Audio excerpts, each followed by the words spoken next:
Pessoal, vocês estão me ouvindo? Sim. Sim. A Bruna foi desligada da turma, tem que ver se ela consegue entrar de novo, não sei por quê. Na hora que eu comecei a gravação, o sistema tirou a Bruna.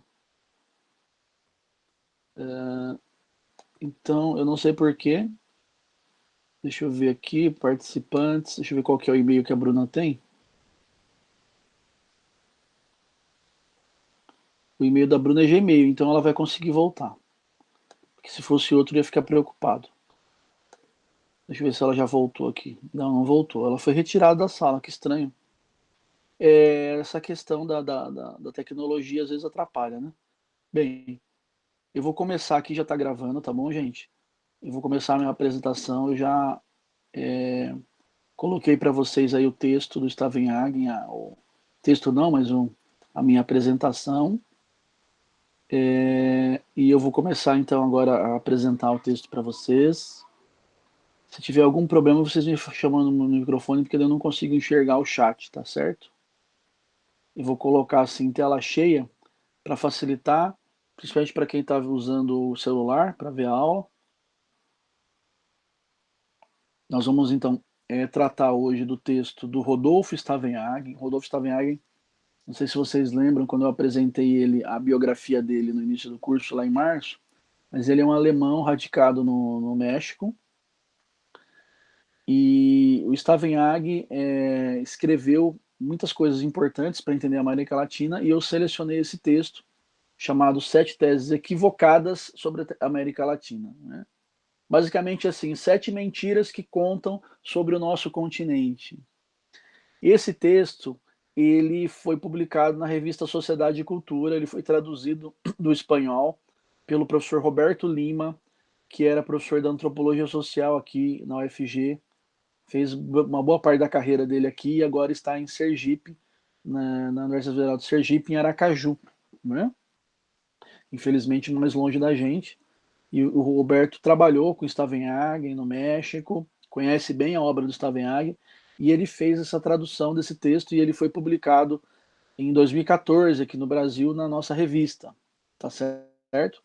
Mas esse texto, deixa eu ver se eu consigo passar aqui isso, peraí. Mas esse texto, ele foi publicado pela primeira vez em 1965. Mas é interessante, né? Porque ele foi produzido aqui no Brasil, em um momento em que o Stavenhagen estava no Brasil, que foi num período importante da nossa história, que foi esse período pré-golpe militar. E esse texto foi escrito nesse período, de 62 a 64, aqui no Brasil. Um momento turbulento do nosso país, da América Latina. Um momento da história em que vários países já estavam em ditadura, muitos outros entraram depois, o próprio Brasil, em 64. Né? E é um texto que, apesar de ter sido escrito em 65, vocês vão falar, né, gente? O texto da semana passada era o novo na sociologia. Daí vem um texto agora de 65, daí vocês podem pensar, mas o professor está meio maluco, né? Ele traz um texto da atualidade e agora é um texto dos anos 60.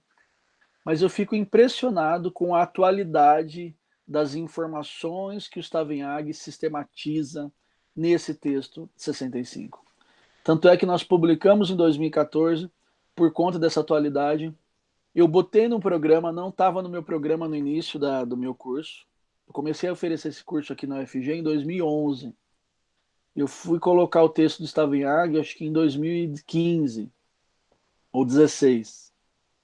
E eu conhecia já um pouco da obra do Stavenhagen, já tinha lido esse texto em espanhol, mas eu não tinha me dado conta da atualidade do conteúdo desse texto. E muitas vezes é isso, né? O reconhecimento do conteúdo da obra exige uma maturação, e foi o meu caso com relação a esse texto do Stavenhagen, que parecia um texto datado, e quando eu fui levar a sério a leitura, eu percebi que ele é muito atual, e é por isso que ele está aqui no começo do curso, porque é um texto que nos ajuda a entender o nosso continente. Quando ele destaca 7, né, vamos dizer, 7 mentiras, né, que se conta sobre o nosso continente, ele vai fundo numa produção sociológica latino-americana e numa crítica contundente a uma parte significativa da produção sociológica aqui da América Latina. Então, esse é um elemento importante a ser considerado inicialmente, né? Vocês viram que na introdução que o Roberto fez ao texto, né, publicado aqui na nossa revista, tem essa passagem onde o Stavenhag explica porque nunca revisou o texto. Então, esse texto aqui, né, que está publicado em 2014, é o texto original, basicamente o texto original de 65, né? E ele fala, né, abre aspas, porque basicamente eu sigo mantendo as ideias, né, e creio que as 7 teses equivocadas, né, não mudaram. Elas continuam hoje existentes. Ou seja, é um autor que está dizendo que lá nos anos 60 ele fez uma crítica à sociologia latino-americana e que essa crítica se mantém hoje. Então, se essa crítica se mantém, e é importante que a gente pense junto, né, até que ponto essa crítica se mantém, a gente precisa, então, dialogar coletivamente quais são, de fato, os elementos de manutenção dessas teses. E daí nós vamos trazer esses pontos, tese a tese, agora na aula de hoje, tá bom? Né? E basicamente ele vai fazer uma análise, né, dos problemas, né, do desenvolvimento e daquilo que ele chama de subdesenvolvimento, né? Ou seja, vai tratar dessas numerosas teses e afirmações que são equivocadas, né, que são erradas, que são muitas vezes ambíguas sobre a América Latina, né? E ele vai dizer, inclusive nessa crítica ácida dele a uma parte dessa produção sociológica, que são teses que adquirem muitas vezes uma força e às vezes um caráter inclusive dogmático. Então são tão fortes, estão tão enraizadas na nossa forma de pensar o continente que, né, elas viram dogmas. Então, só por isso vale a pena pensar o texto, né? A principal preocupação do Stavenhagen, né, a principal preocupação dele é, né, o tema da questão, enfim, o que é interessante no Stavenhagen é que ele está pensando na América Latina sem considerar enfim, o sistema global no qual nós estamos inseridos. Isso me atrai muito nas obras, né? Que não é uma leitura pontual, uma leitura local que desconsidera o que está acontecendo no mundo. Não, ele considera. E ele faz isso fazendo uma análise sobre o imperialismo, o neocolonialismo. Mas, fundamentalmente, né, ele está muito preocupado com aquilo que ele está chamando de colonialismo interno. A tese dele mesmo na América Latina, enfim, a Europa, o que, enfim, o hemisfério norte em geral faz com a América Latina, né, o que fez com a América Latina, dentro da América Latina você tem regiões que fazem a mesma coisa. Você tem regiões mais enriquecidas no Brasil que exploram regiões mais empobrecidas no Brasil. Você tem regiões mais enriquecidas na Argentina que exploram regiões mais empobrecidas na Argentina. Então, isso que ele está chamando de colonialismo interno. Lá no final do texto, eu vou trazer já o que para mim é a principal constatação do Stavenhag. E daí eu vou ler essa passagem, porque para mim ela é uma síntese do texto, que é lá na página 168, onde ele vai falar: talvez o maior obstáculo ao desenvolvimento econômico e social de América Latina, não o crescimento localizado, seja a existência do colonialismo interno. Do colonialismo interno. Uma relação orgânica, estrutural, entre um polo de crescimento ou metrópole em desenvolvimento e sua colônia interna atrasada, subdesenvolvida e em crescente subdesenvolvimento. Essa tese do subdesenvolvimento nós vamos ver mais para frente, mas eu vou dar uma palhinha aqui para vocês. A tese é que quando esses autores estão falando em subdesenvolvimento ou em países subdesenvolvidos, eles estão trabalhando com uma ideia de que não há possibilidade real dentro do contexto do capitalismo global desses países subdesenvolvidos se tornarem um dia países desenvolvidos.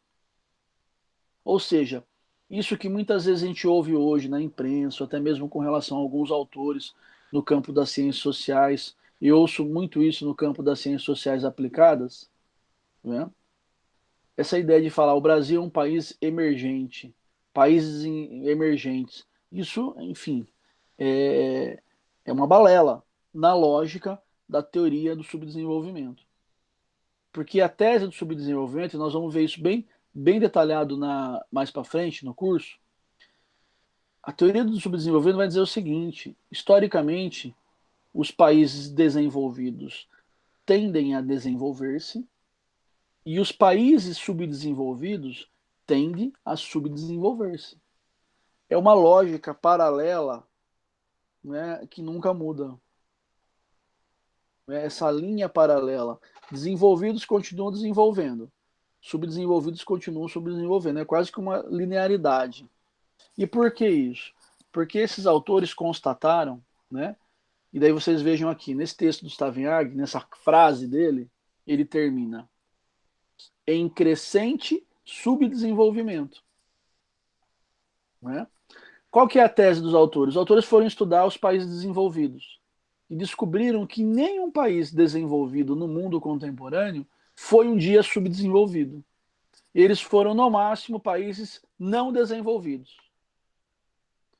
E qual que é a diferença de não desenvolvido e de subdesenvolvido? A diferença são as amarras da colonização de exploração. Né? Vocês devem ter estudado isso em história. A diferença, por exemplo, dos Estados Unidos para o Brasil. Né? Os Estados Unidos teve uma colonização inglesa de povoamento, diferente do caso brasileiro, por exemplo. Isso muda tudo na história. Né? Inclusive tem um vídeo de um antropólogo importante, que é o Darcy Ribeiro, que eu não sei se eu consigo projetar ele aqui. Eu queria fazer o teste, né? Porque esse texto, esse vídeo, na verdade, ele é bem significativo da concepção, por exemplo, que as ciências sociais têm do próprio Brasil, que eu acho que muitas vezes também é equivocada. Eu vou tentar colocar aqui e vocês me falam se deu certo, se não deu, vocês me avisem no meio do caminho. São 3 minutos. É um vídeo de 3 minutos, eu vou tentar aumentar aqui. Vamos ver se funciona, tá bom? 2 minutos o vídeo tem, 2 minutos e 22. Vou colocar.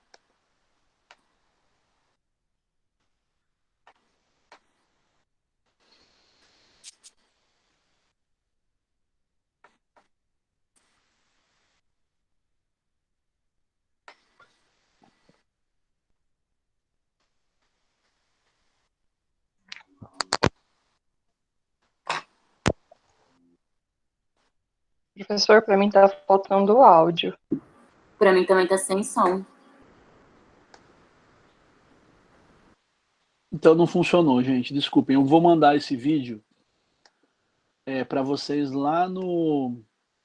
Eu vou mandar para vocês Talvez lá seja no. porque o senhor está com o microfone. Hã? Mas Talvez tudo porque o bem. senhor está com o microfone. Tá, não, mas tudo bem. Ó. Eu boto para vocês. É um vídeo de 2 minutos, que é um vídeo interessante. Que é o Darcy Ribeiro, ainda bem jovenzinho, cabelo ainda preto. Né? O Darcy morreu, né? Já, um senhorzinho, cabelinho branco, bigodinho branco. Ele foi, acho que um dos primeiros reitores da UNB. Escreveu uma obra importante, entre elas um livro chamado Povo Brasileiro. E a repórter pergunta para ele, Darcy, qual é o problema das ciências sociais? Né? E daí ele vai falar tudo, vai fazer essa discussão que eu estou trazendo para vocês aqui, do desenvolvimento, subdesenvolvimento, tá certo? Eu boto lá, não tem problema. Vamos para as teses? Vamos para as teses? Estão me ouvindo, né? Então vamos lá. A primeira tese equivocada, e essa talvez seja mais, enfim, enraizada no nosso continente. A primeira tese equivocada é que os países latino-americanos são sociedades duais. Vocês devem ter ouvido isso em algum momento das leituras ou das aulas que vocês tiveram. A gente teve uma professora da antropologia também, a professora Selma Sena, que fez carreira aqui na UFG, morreu recentemente, infelizmente. que tem uma tese muito crítica e ácida a essa ideia da dualidade. Foi uma autora que estudou muito o sertão, e então ela vai muito essa perspectiva do Stavenhag vai muito na perspectiva da Selma Sena também. Essa crítica, essa ideia de país dual, de sociedade dual. Né? Qual que é a tese? Né? Que no caso dos países latino-americanos, no caso do Brasil, há duas sociedades diferentes e até certo ponto independentes, mesmo que necessariamente conectadas. Uma sociedade arcaica, tradicional, agrária, estagnada ou retrógrada, e uma sociedade moderna, urbanizada, industrializada, dinâmica, progressista em desenvolvimento. Vocês vão me falar, mas isso ainda tem hoje no Brasil? Tem, e está muito enraizado, por exemplo, no senso comum. Né? O senso comum, quando olha, por exemplo, para o Nordeste, principalmente a turma lá do Sudeste, talvez a gente não tenha muito esse problema aqui no Centro-Oeste. Mas eu vim lá do Sudeste, eu sei que tem um povo lá no Sudeste que é muito, enfim, preconceituoso. E quando as pessoas olham para o Nordeste, elas olham, né, para uma região atrasada da sociedade. Né? Não percebem o Nordeste como um contexto complexo, também tão desenvolvido quanto o Sudeste, mas em perspectivas e aspectos diferenciados. E essa tese da sociedade dual no Brasil aparece muito nos períodos de eleição, porque o Nordeste, por exemplo, sempre vota diferente do resto do Brasil, principalmente do Sul, Sudeste e até mesmo Centro-Oeste. Né? Então eu lembro que na época do Lula, votava em massa no Lula e o Sudeste votava menos. Agora tivemos a eleição do atual presidente. O Sudeste votou em massa no atual presidente e o Nordeste votou muito menos. Então tem essa perspectiva de dois países dentro de um mesmo país. Né? O Stavenhag vai dizer isso está equivocado, essa ideia de sociedade dual está equivocada. Né? E ele vai falar, de fato, né, nos países da América Latina, você tem regiões, né, de grandes diferenças econômicas, sociais, culturais.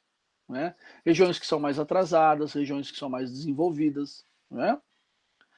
Mas essas diferenças, na lógica do Stavenhag, elas não justificam o emprego desse conceito de sociedade dual, como se fossem duas sociedades diferentes dentro de uma só. E daí ele vai pontuando as razões para isso, tá bom? Então ele não está negando as diferenças, né? Mas ele está pontuando por que é equivocado chamar essas diferenças de dualismo, né, de sociedade dual. Hoje, no campo das ciências sociais, na verdade, eu conheço poucos autores que ainda defendem essa sociedade dualista. Mas isso ficou muito enraizado no próprio pensamento geral da população. Bem, o primeiro argumento contra essa tese do dualismo, né, e o primeiro mais forte, do meu ponto de vista, o argumento mais forte, que é, na verdade, esses dois polos, considerados como diferentes, muitas vezes estanques e separados, eles são, na verdade, o resultado de um único processo histórico. O Brasil, por exemplo, não foi colonizado por muitos países, foi colonizado por Portugal. Seja o Nordeste, seja o Sul, né? Foi colonizado por um único país. Ou seja, pertence a um único processo histórico. Segundo argumento importante, né? As relações mútuas, né, que conservam entre si essas regiões, né, esse mutualismo, né, representa o funcionamento de uma só sociedade global, da qual ambos os polos são partes integrantes. Ou seja, o Stavenhag, daí essa é uma vantagem que eu vejo na obra dele. O Stavenhag ele está pensando na América Latina, ele está pensando nos contextos locais da nossa região, sem desconsiderar o contexto global. E isso é muito importante, né? Porque a gente não vive num contexto... Vocês estão me ouvindo? Porque travou aqui. Sim. Ah, tá bom. Porque a gente não vive num contexto separado do mundo. Né? A gente vive, na verdade, num contexto globalizado. E essa lógica global, ela, enfim, esses dois ambientes, né, que a gente poderia chamar de, enfim, dois grupos específicos, duas regiões diferentes de um mesmo país, né? Até pensando na América Latina, dá para pensar isso, né? Porque muitas vezes a América Latina considera, por exemplo, o Brasil os países da América Latina consideram o Brasil como um país, enfim, metrópole, como um país de exploração também das regiões, né? Travou aqui meu computador, eu não vou conseguir passar os slides, eu vou dar um reboot aqui, só me dá um minutinho.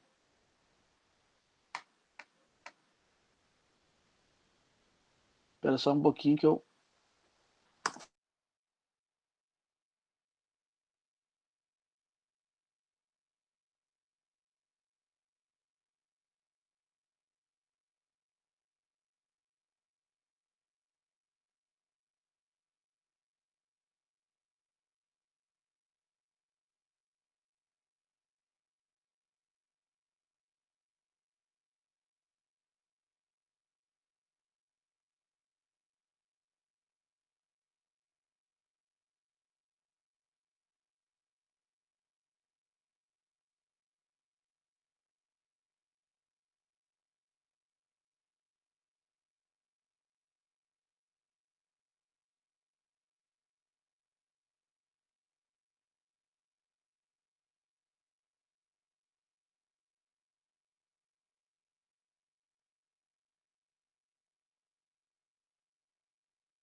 Pessoal, estou de volta, me desculpem pelo problema técnico aqui, mas está acima das minhas possibilidades.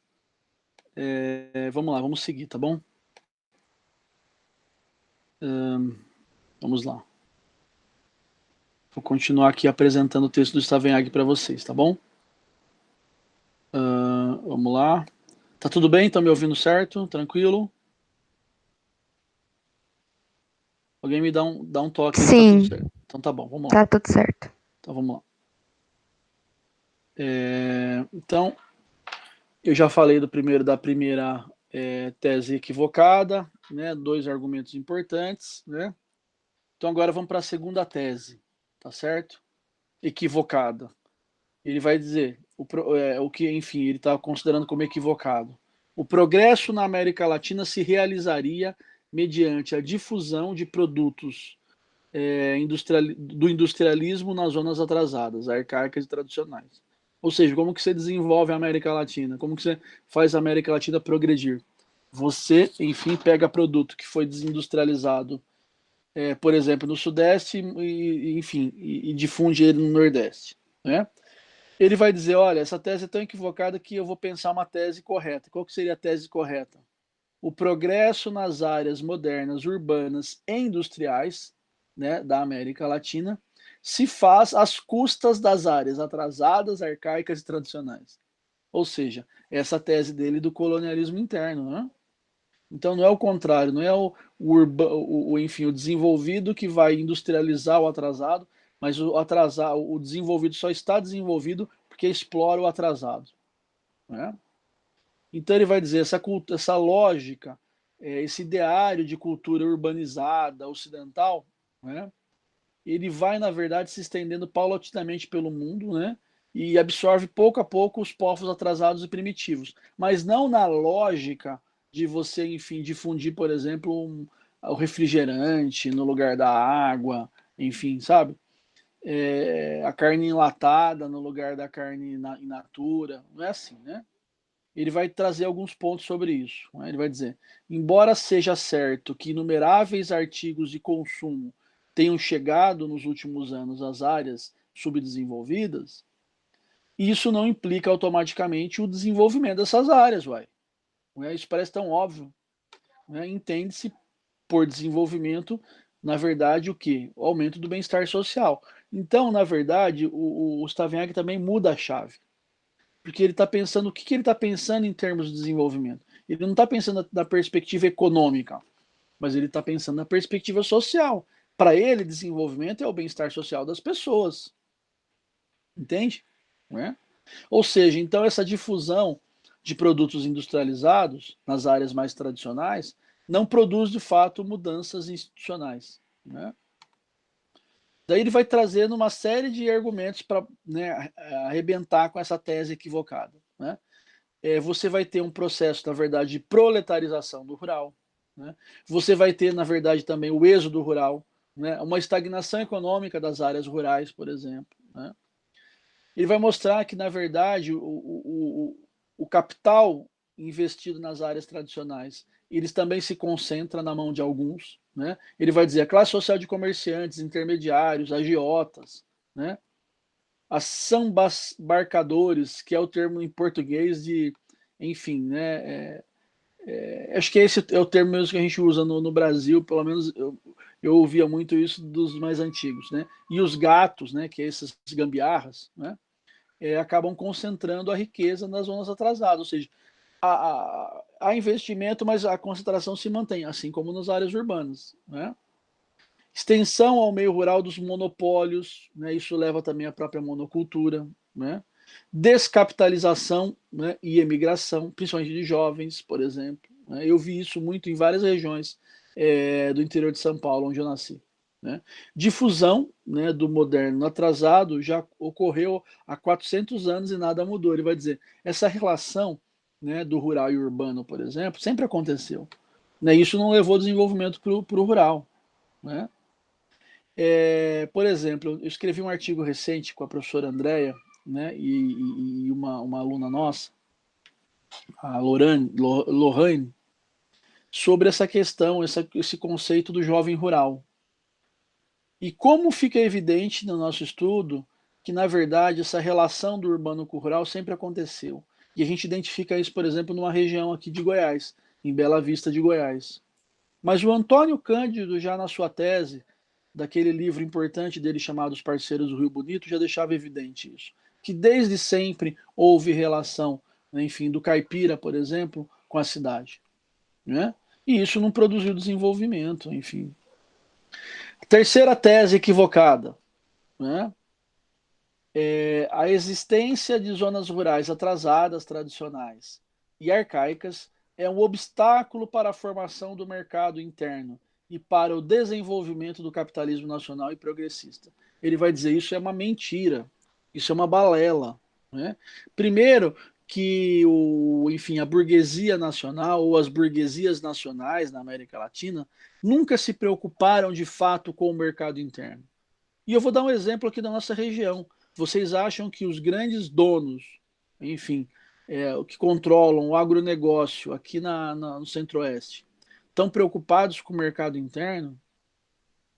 Por que vocês acham que subiu o arroz agora na quarentena? Bem, a balança comercial brasileira até hoje ela é equilibrada por meio dos commodities.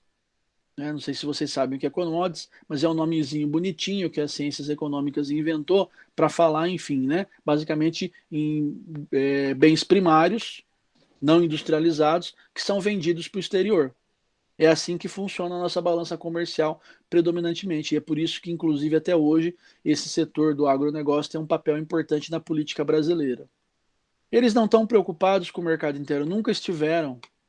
Desde os senhores feudais, né, dos quais os donos hoje, né, que controlam o agronegócio são herdeiros, houve sempre um interesse com relação, né, aos seus lucros, à sua capitalização, e não com relação ao mercado interno. Então essa tese ela está equivocada por diversos motivos, principalmente por esse. Né?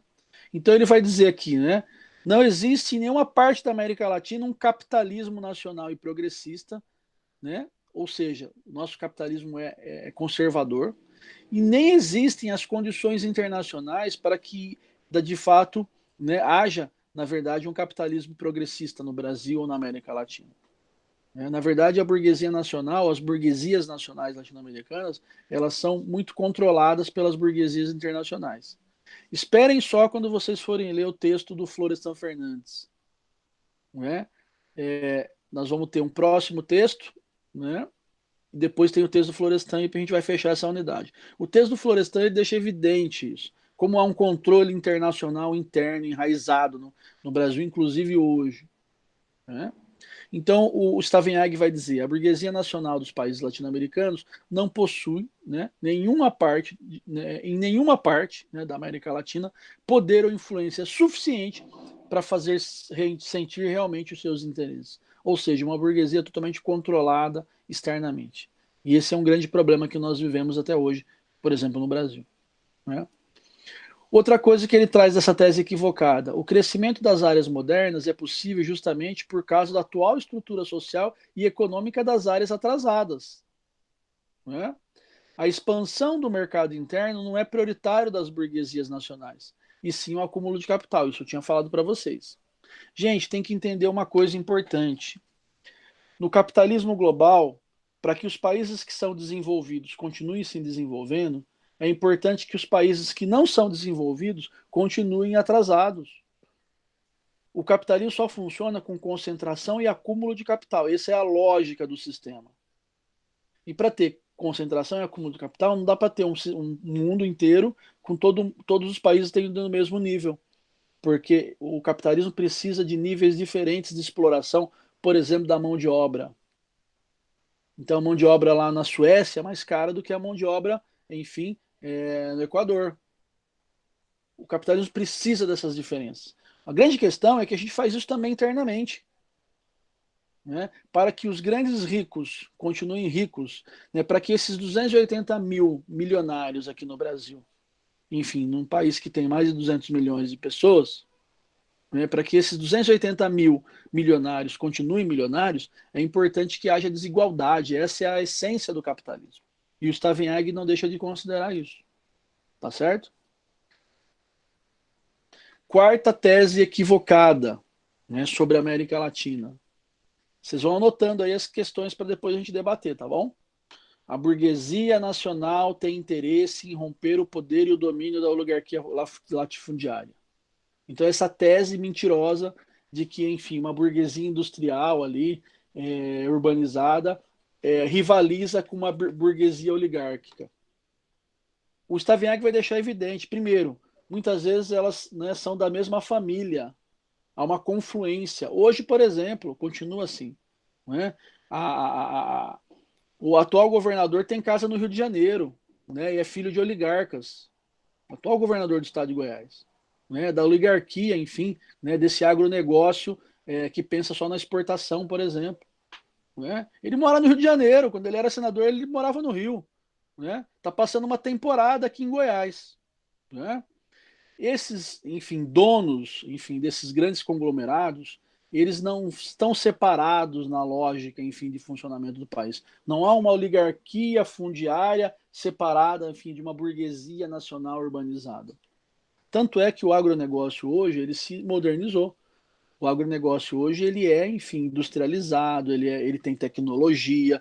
Se você vai para o campo, você vê como está moderno esse processo, inclusive do ponto de vista da exploração, enfim, da mão de obra. Né? Então não há uma separação e muito menos uma rivalidade. E daí o Stavignac vai dizer sobre isso. Se é certo que em alguns países latino-americanos a aristocracia latifundiária foi eliminada por meios revolucionários, isso aconteceu sempre por parte do povo e nunca da burguesia. Né? Em alguns países, de fato, aconteceu isso, mas foi o povo que botou para fora essa oligarquia.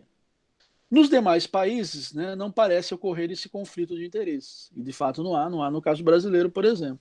Né?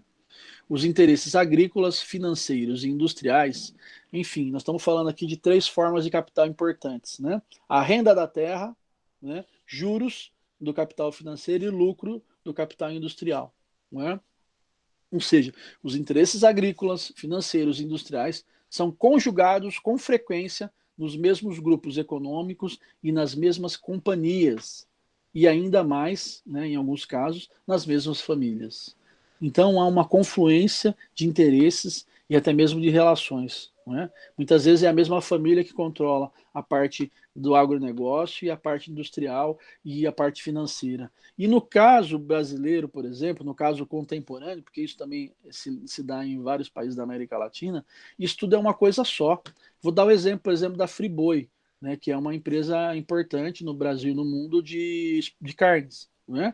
A Friboi, ela tem gente aqui do Centro-Oeste que é dona? Tem, mas na verdade quem controla a Friboi é um conglomerado de empresas ligadas ao capital financeiro internacional. Então você não sabe exatamente quem manda de fato, né? É um conglomerado, você tem um CEO lá, né, que controla a empresa, que administra a empresa, mas quem é o dono? O dono está difundido por meio do capital financeiro nas bolsas de valores. Né? A ideia do capital aberto também muitas vezes esconde quem de fato é o dono do negócio, porque muita gente está lucrando, na verdade, com aquele negócio. Né? Então há uma confluência muito grande hoje entre capital financeiro, capital rural, né, da renda da terra, e capital industrial, né, que são os 3 capitais importantes. E a quinta tese equivocada, né? O desenvolvimento na América Latina é criação e obra de uma classe média nacionalista. Olha, essa quinta tese, né, eu até vou ver aqui o horário, porque essa quinta tese é a que ele mais desenvolve, porque talvez é uma das que mais estejam presentes até hoje no contexto geral da população. Não é? Então, que aí vai dizer, né, obra da classe média nacionalista, né, progressista, empreendedora e dinâmica. E o objetivo da política social e econômica de nossos governos deve ser o de estimular a mobilidade social e o desenvolvimento dessa classe. Olha só, né? Então, assim, é uma ideia romântica de classe média. Que o Stavignac no texto, vocês já leram o texto, vocês sabem, né?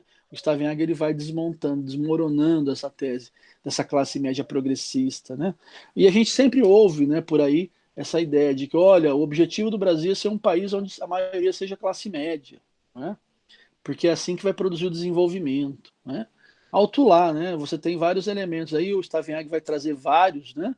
Tem uma lista aqui de argumentos, né, que ele vai trazer mostrando que essa tese é uma tese equivocada, tá bom? Só me dá um minutinho aqui, que eu preciso.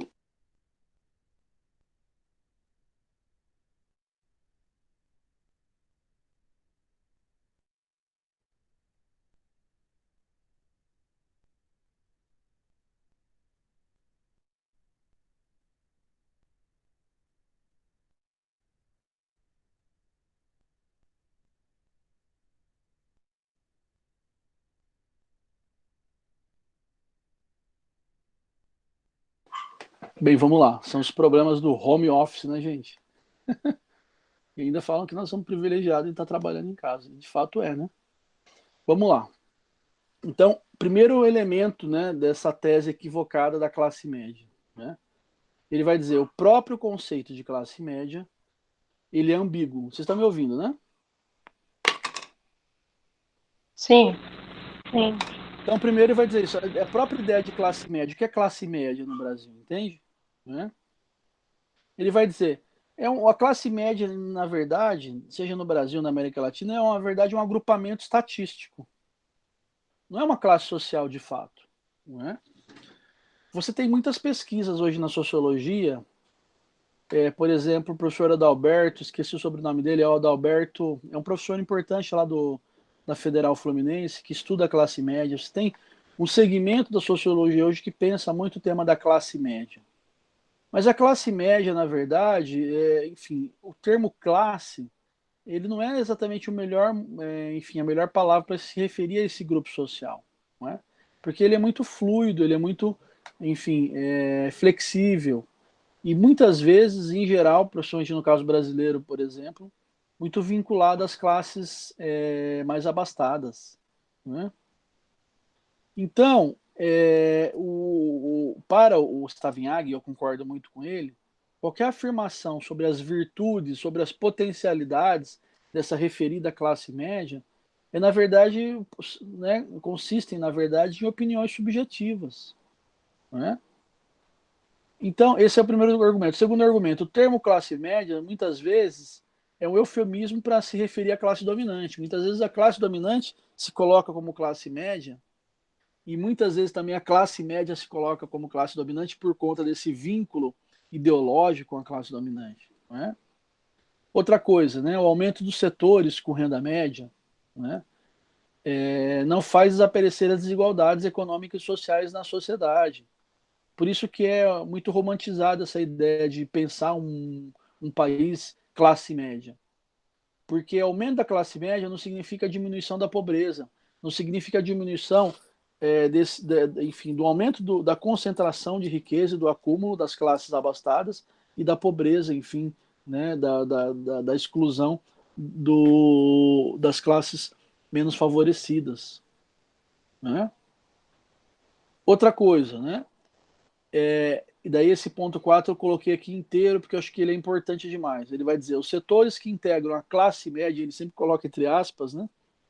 Em seu sentido estrito, os pequenos e médios empresários, artesãos e profissionais de diversas índoles, ou seja, aqueles que trabalham por sua conta ou recebem um salário por trabalhos não manuais, que é, por exemplo, hoje no Brasil, quem tem condições de trabalhar home office, né? Não tem geralmente as características que lhes são atribuídas. Eu gostei tanto dessa passagem que até botei no meu Twitter. No meu Twitter. Tanto econômica quanto socialmente dependem dos estratos altos, estão politicamente ligadas à classe dominante, são conservadores em seu gosto e opiniões, defensores do status quo e só buscam privilégios individuais. Eu achei isso tão característico do que é a nossa classe média hoje, no Brasil, por exemplo, né, que é um segmento social muito preocupado com a manutenção de privilégios, com a defesa de privilégios. E essa conexão com as classes abastadas, né, não consegue fazer com que esse segmento enxergue, por exemplo, o papel social que o Estado deve ter, por exemplo, para com as classes menos favorecidas. Por exemplo, nesse segmento social que havia muito críticas, né, por exemplo, do Bolsa Família, né, que era um programa para, enfim, classes mais empobrecidas. Né? Então, ele vai dizer, né, a classe média constitui um reflexo fiel da classe dominante e beneficiam-se igualmente da situação de colonialismo interno. Quinto elemento dessa tese equivocada da classe média. O conceito de classe média, às vezes, é entendido em termos de hábitos de consumo. Não é? E não dá para você pensar uma classe a partir de hábitos de consumo. Não é? Uma classe não pode ser definida dessa maneira. Não é? Nem o Weber, que flexibiliza bem para pensar a estratificação, vai pensar a classe apenas em hábitos de consumo. Ponto 6 dessa questão da tese equivocada da classe média. Né? É aquilo que eu falei para vocês, né? Um país totalmente classe média, né? Então o fortalecimento da classe média não tem como meta essencial o desenvolvimento econômico. Né? Mas o que favorece, né, o que tem estimulado o crescimento da classe média, na verdade, é a criação de uma força política capaz de apoiar a classe dominante e de servir como amortecedora das lutas de classe, que podem colocar em perigo a estabilidade da estrutura social e econômica vigente. A tese do Stavenhag, eu concordo muito com ele, é para que serve a classe média? A classe média serve para segurar, né, os anseios revolucionários das classes populares. É ela que protege as classes abastadas, enfim, da luta radical. Né? Então, quanto mais classe média, mais conservadora tende a ser a sociedade, enfim, como um todo, na tese do Stavenhag, e eu concordo muito com essa hipótese dele. Ponto 7. A tese da classe média tende a obscurecer o fato de que na América Latina há tensões, oposições e conflitos entre classes e etnias. Né? Então, enfim, o tema do racismo no Brasil, né? A situação dos povos indígenas na América Espanhola e na América Andina, principalmente. Né? Então, vamos lá para o sexto, né?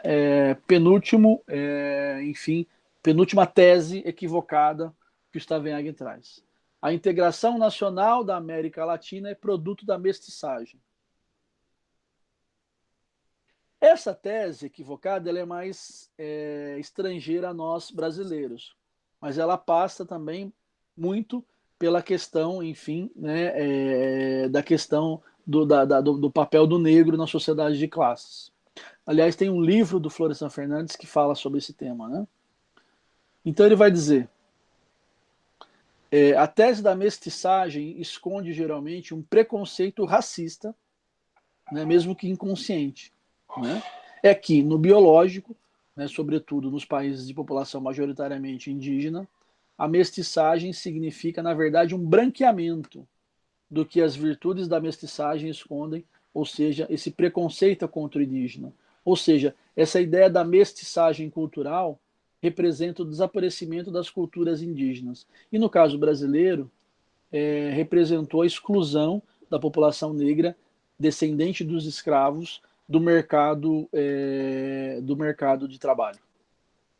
Porque quando nós tivemos o processo, né, de fim da escravidão no Brasil, quando é de fato oficializado, logo em seguida nós temos as migrações de, enfim, populações da Europa, principalmente, né, de brancos, né, italianos, espanhóis, né, depois vieram os japoneses, né, para trabalhar no mercado de trabalho interno.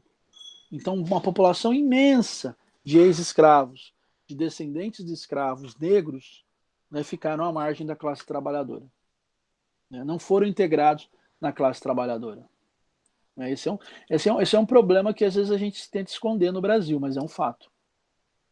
Então, essa tese da mestiçagem, enfim, é uma falácia, né? E ela de fato não vai produzir integração nacional. Né? Não fez isso na América espanhola e principalmente na América Andina. E a última tese equivocada, para a gente fechar e para eu abrir para as questões, é: o progresso na América Latina só se realizará mediante uma aliança entre os operários e os camponeses. Aliança que impõe a identidade de interesses dessas duas classes. Essa é uma tese que é muito frequente, enfim, nas esquerdas. E o que o Stavenhag vai chamar de esquerda ortodoxa. Eu concordo com o Stavenhag, né, enfim, está muito presente nessa esquerda ortodoxa. Que acha que os interesses da classe operária urbana são os mesmos das classes, enfim, rurais. É muito parecido com a ideia de que, enfim, a burguesia urbana industrial rivaliza com a burguesia, com a oligarquia rural. Na verdade, é o contrário, né? Porque a tese equivocada de que a burguesia, né, de que a burguesia industrial rivaliza com a oligarquia é uma mentira, porque nós vimos lá, né? Na verdade, elas estão muito interconectadas e muitas vezes é a mesma família que controla as duas formas de capital. No caso dos trabalhadores, é o contrário.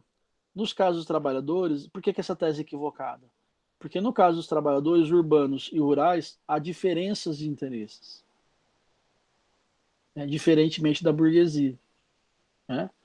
Então, ele vai dizer, né, o Stavenhag, se o conceito de colonialismo interno for válido, então as estruturas sociais existentes e suas tendências atuais na América Latina não favorecem de maneira natural essa aliança ideal, né? Porque seria um ideal essa aliança, ainda que não queiram descartar a priori essas possibilidades, né?